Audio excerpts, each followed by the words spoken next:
I don't have to tell you that Formula 1 loves a scandal. In a world of big money, big regulations, and a rulebook so big it's easy to get lost in, rule bending and breaking are part of the game. The entire technological development aspect of the sport is all about how far you can bend the rules to get the most performance.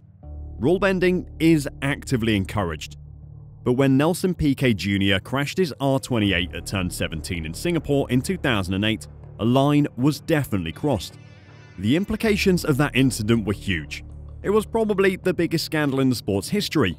It's definitely in the top 2 with Spygate.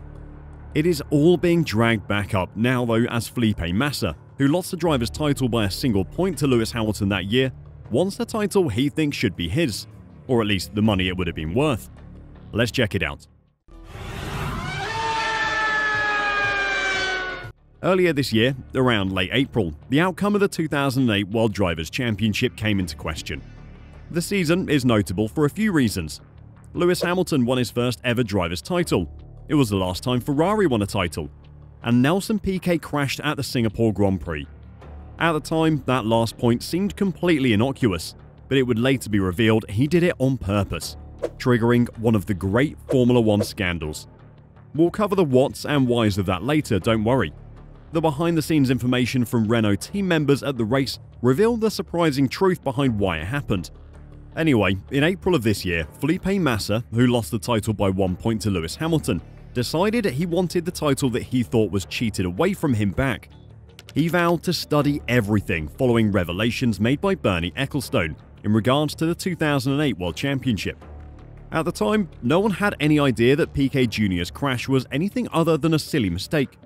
Massa complained when the truth about Piquet Junior's crash came out, but as Renault's crimes were not fully revealed until a year later, the FIA stated that nothing could be changed due to a rule that said once the prize-giving ceremony had taken place, results were set in stone.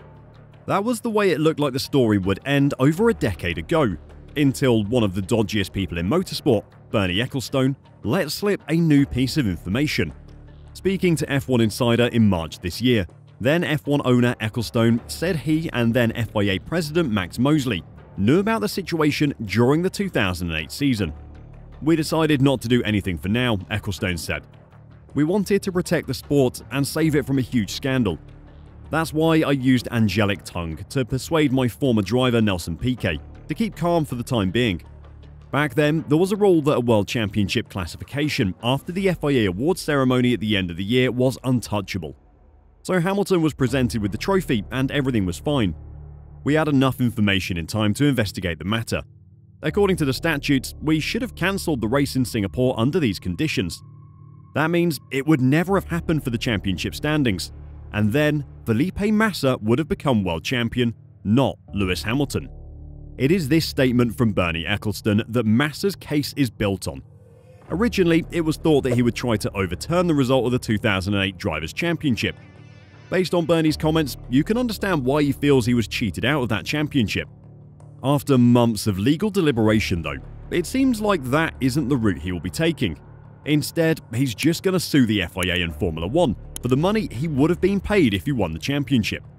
On Thursday night, Reuters stated that lawyers for former Ferrari driver Felipe Massa have started legal action against Formula 1 bosses and the governing FIA, seeking substantial damages resulting from an alleged conspiracy that denied him the 2008 championship. A formal 8-page letter before claim, which Reuters has seen, was sent to Formula 1 Chief Executive Stefano Domenicali and Paris-based FIA President Mohammed Ben Sulayem on August 15th. Such a letter is a required formal legal notice before court proceedings.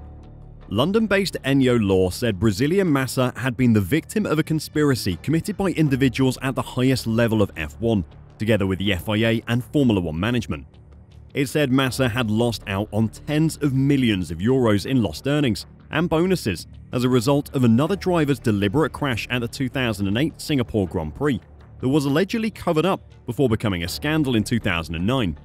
Simply put, Mr. Massa is the rightful 2008 Drivers' Champion, and F1 and FIA deliberately ignored the misconduct that cheated him out of that title, said the letter.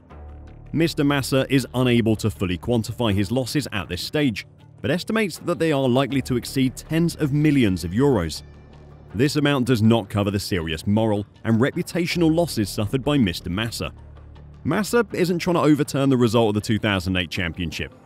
The letter did ask for recognition that, but for those unlawful acts, he would have been awarded the 2008 championship.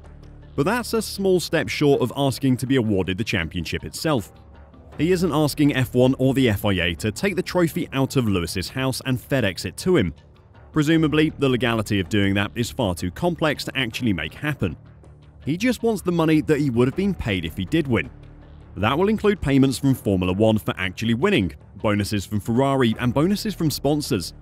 Future contracts would have been worth significantly more if he was a world champion. Doors would have opened for him that otherwise didn't. There are a lot of what-ifs which may not be quantifiable, but he'll be going for everything he can get. Ecclestone told Reuters by telephone from Switzerland he could not remember saying the key quotes attributed to him.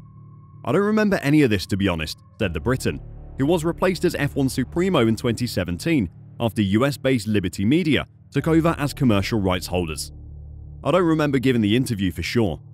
It's probably a little late for Bernie to play dumb at this point.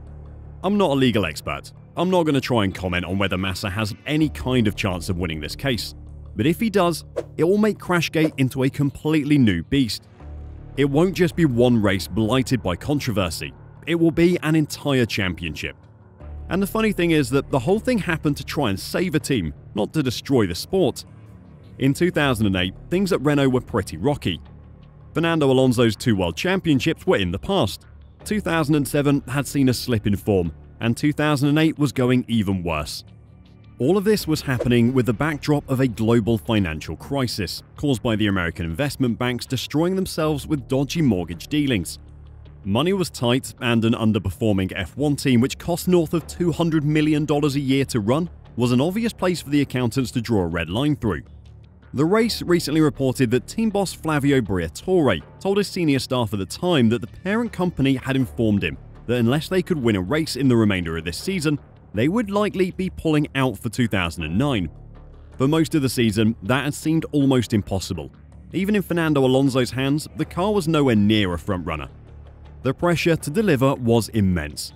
As far as the senior people there were concerned, they could be looking at the closure of the team, but more importantly, the loss of their jobs, in the middle of one of the worst job markets in living memory.